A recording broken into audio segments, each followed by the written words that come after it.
Shu-in now hiring.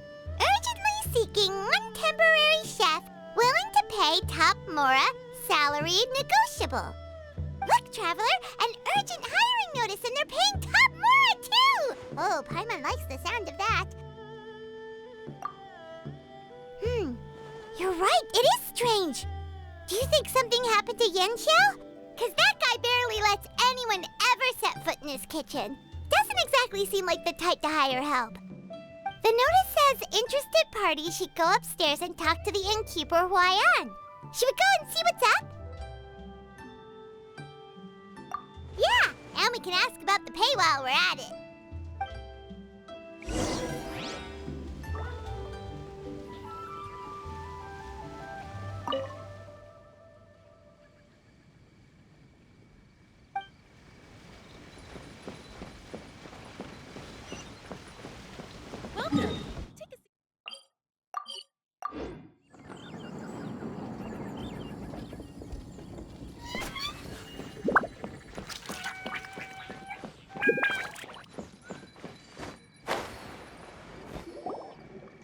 Boss, there's really no need for this. It's just a little burn, that's all. It won't get in the way of my work. Perhaps not, but continuing to work will only hinder your recovery. You need to rest for a few days. We'll figure something out. Huayan! Yanxiao! Oh? Traveler and Paimon! What brings you to this neck of the woods? And we decided to come check up on Yanxiao. I knew we shouldn't have posted that notice. It's really nothing to worry about. I'm fine. I swear.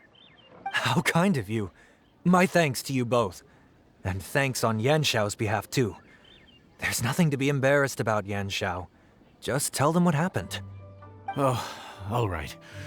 Well, basically, we had a lot of guests pouring in for the lantern ride. Things got busy, I started rushing, and I ended up accidentally burning my hand while plating a dish.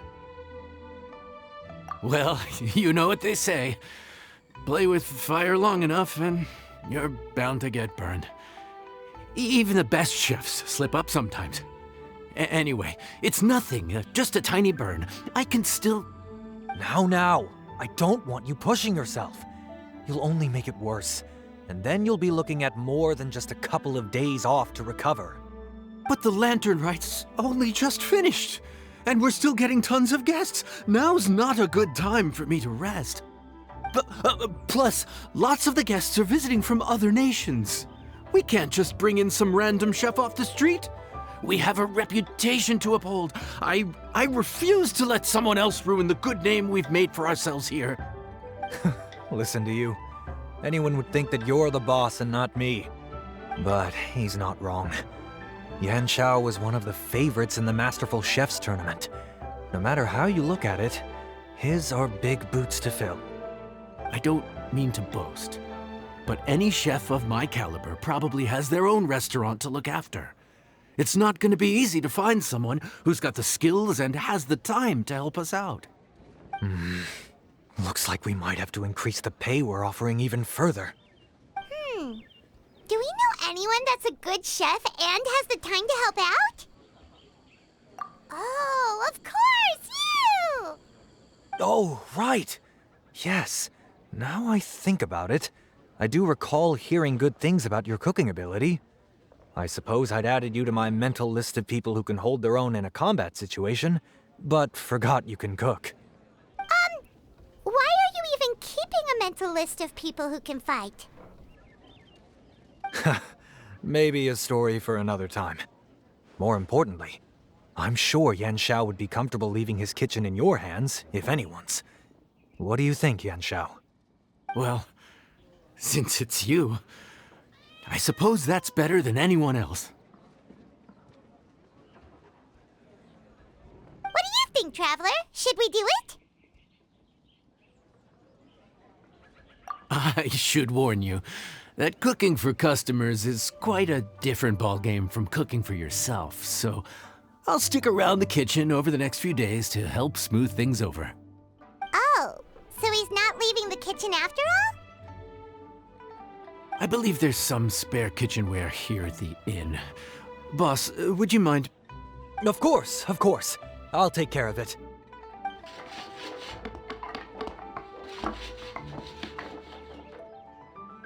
Whew. All done. Come, take a look. This was made with your measurements in mind. Ah, it's nothing. A little handicraft and elbow grease goes a long way. All right, Yan Xiao. I'll leave you to take it from here. You really went to all the trouble of building a new stovetop? What was wrong with the original? Boy, you really hate when people touch your stuff, huh? No, it's nothing like that. As Boss always says, hire who you trust and trust who you hire. I just thought the original setup might be a little, tall for you. Anyway, as I was saying, cooking for guests is different from cooking for yourself. Not only do you have to execute on taste, aroma, and appearance, but you also need to ensure speed, precision, and consistency. Having the right equipment is a big part of that. Ill-suited equipment doesn't just make the job more tiring, it also slows you down. And paying customers don't have unlimited patience. Sometimes cooking is all about being well prepared. That's how you ensure speed. Okay, and what about precision and consistency? Precision all comes down to using your eyes. Where to slice into a particular cut of meat, how much oil to use, how to tell when a dish is done cooking. When you cook for yourself, you can always add salt if it's too bland or add water if it's too salty. You can tweak the taste as you go, but in a restaurant, there's not that much room for trial and error. Worst case scenario, Paimon can deal with any subpar dishes by making sure they get properly disposed of. The final thing you have to focus on is consistency. You have to be able to handle the most challenging orders with the same level of technique and skill as the easiest ones. This is particularly important when you have guests from all over, each with their own tastes and preferences. You have to cater to their own dietary needs while also giving them the opportunity to enjoy our local delicacies. This last point is making Paimon's head spin. Don't worry. Matter of fact, someone as well-traveled as you may even have a better handle on it than me once you get started. And of course, I'll be around to help you over the next few days. I don't think we'll have any trouble making all our guests feel right at home.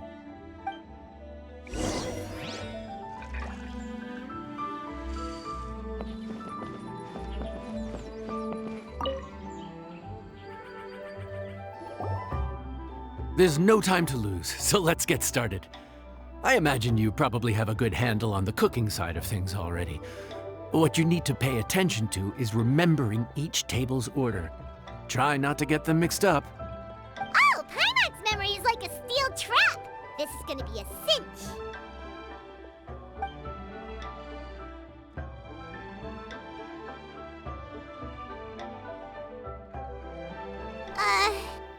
Which ticket are we on again? Table 1 was onions, but no chilies.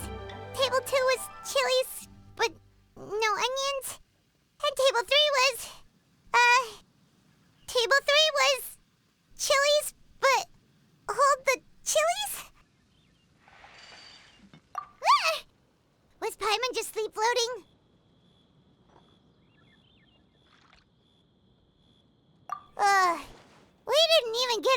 in the middle. Paimon's brain has turned to mush. Is it always this busy here? No, but this is peak season. You both did a mighty fine job for your first time serving guests at the inn. Luckily, all our customers were familiar faces this time around, so we didn't get any strange requests. Otherwise, today would have been even more challenging. No strange request? Someone asked for almond tofu drizzled in soy sauce. Even Paimon has never tried that combination. It's a wide world out there. People have all kinds of different tastes. Being able to cater to all is the real essence of Liyue cuisine. Also, the thing about requests is that they're usually very specific. So as long as you do what they asked, you're unlikely to have any issues. What's really tricky is when guests give you free rein to do anything you want. Excuse me. Are you still open by any chance? Huh? Paimon knows that voice.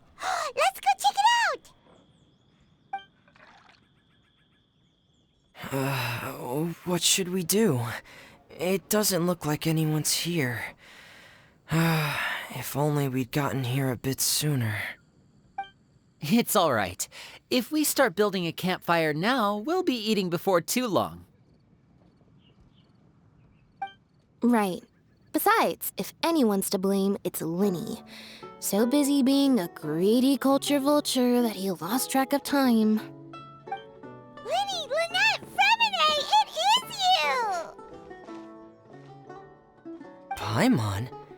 So, is the Traveler here?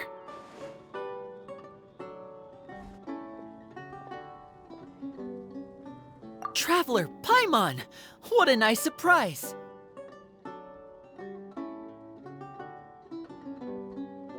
Paimon was gonna say the same thing! We're just lending a helping hand at the inn.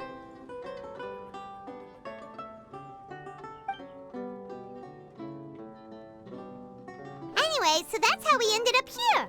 But what about you guys? Don't tell us. Father sent you on another mission? No, quite the opposite, actually. We're in Liyue on vacation, and while we're here, I thought a cultural tour might be in order. Father said we deserve some rest after everything that happened recently. Otherwise, it could jeopardize our next mission. It's not every day we get this kind of opportunity. Linny thought it might be fun to spend some time in Liyue, especially since it's Lantern Rite season. We could hardly pass up the opportunity to watch a Liyue-style magic show. Although, I think they call it conjuring here. In our time here, we've seen conjuring tricks incorporated into a Liyue opera show, and even a wushu dance. It was amazing. So, we decided to stay here for a few more days to see what other forms of inspiration this land might have in store for us. We visited Granny Roshin in Qingsa village not long ago, and today we continued our cultural tour in the area around here. In the end, though, we lost track of time. We haven't even eaten anything yet. And speaking of eating, as you know, seafood is a big part of both Liyue and Fontaine cuisine, but it's cooked very differently here. We simply had to try some local seafood after coming all this way. That's another reason why we decided to extend our trip. Oh, need any recommendations? What have you tried so far? That fish one with the misleading name. Sounds bland, but it's drowning in hot chilies. Oh, you mean blackback perch soup? You're right, the name doesn't give much away. It looked and smelled so appetizing that Lynette took a huge mouthful, blissfully unaware that she was about to set her mouth on fire. She could barely speak for the rest of the day after that. Luckily, that wasn't a huge adjustment for her.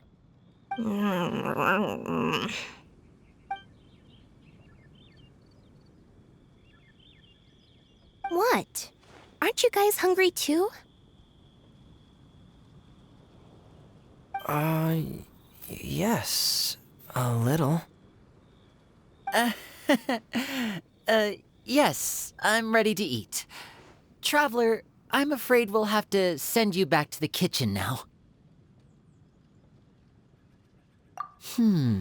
Good question. I doubt we'll be able to decipher the menu, so why don't you recommend something?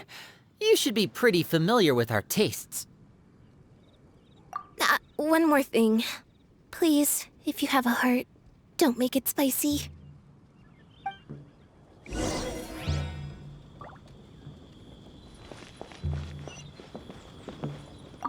I thought the blackback perch stew was actually pretty tasty. And now that you know it's spicy, you won't be caught off guard, right? Why don't we give it another chance? Once was more than enough.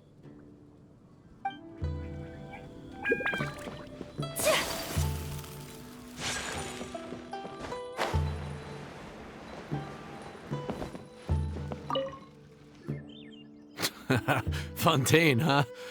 No wonder they can't handle too much spice. Still, if we make the food too bland, they might as well be eating back home.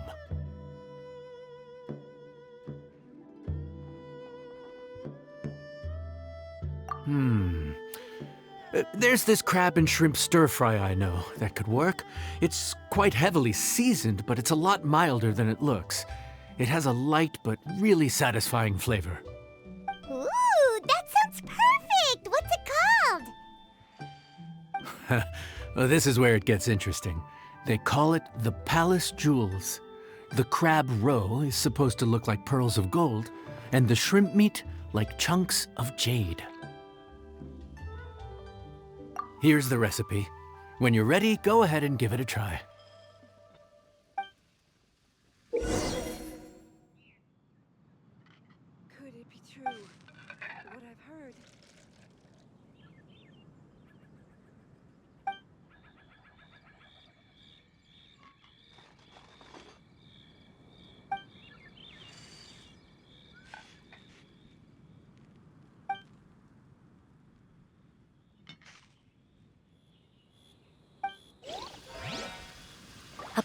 Crab roe like pearls of gold, shrimp meat like chunks of jade. Whoever wrote this recipe had quite the imagination.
Yes, we meant to say, you two must be tired after a long day of work.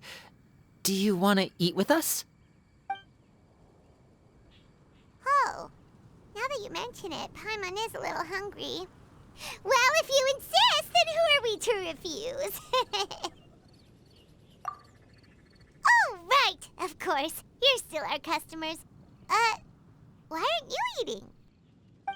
The sauce looks a little overpowering. Oh, according to Liyue custom, it's probably good table manners to let someone else go first.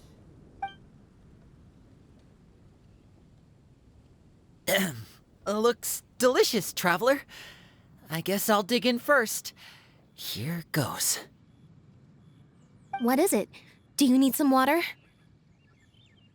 No, it's delicious. The flavor is so pure. It's drenched in sauce, but somehow it just enhances the natural flavor of the seafood. Try it for yourselves. Alright.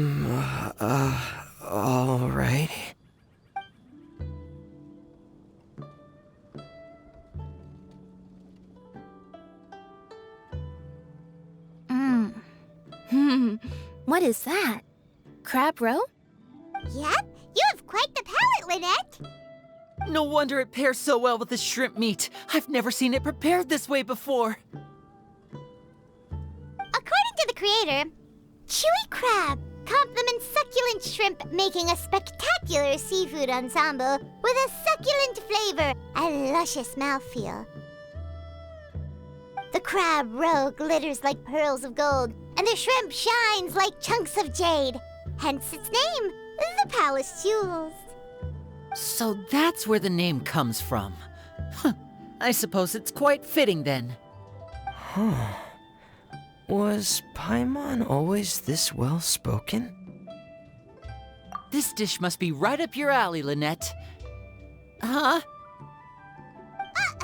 It's half gone already? When did that happen? I heard that in Liyue, the biggest compliment you can pay to the chef is to leave a clean plate. It's delicious. Thank you ever so much. Wait, don't fight over it! Hey, leave some for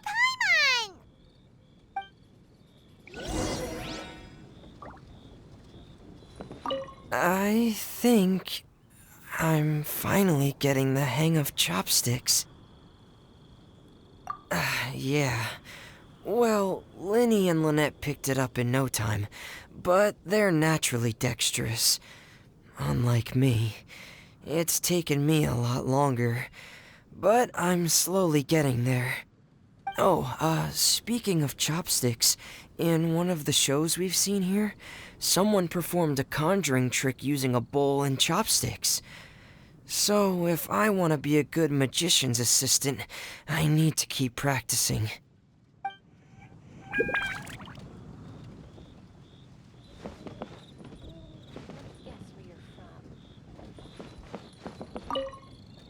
Lynette's not usually so forthcoming about what she likes.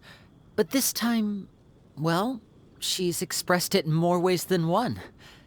I guess you've rubbed off on her too.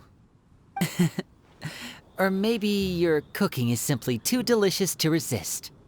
The next time our paths cross in Fontaine, you'll have to fire up your cooking skills for my other siblings as well. How does that sound, oh great master chef?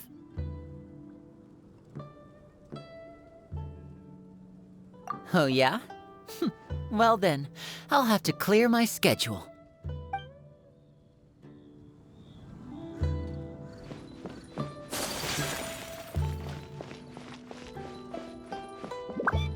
Calorie surplus detected.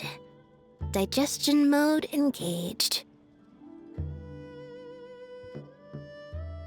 Yeah. Well, Linny and I are usually careful about what we eat, because we have to stay in performance shape. That, plus it's generally bad manners to overindulge at the dinner table. But once in a while, it's nice to treat yourself in the company of family.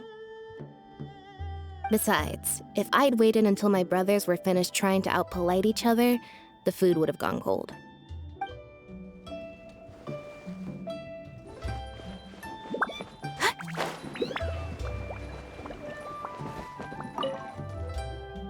So your friends like the dish, huh? Well done. Not bad at all for your first day on the job. There'll be more to come, so keep it up.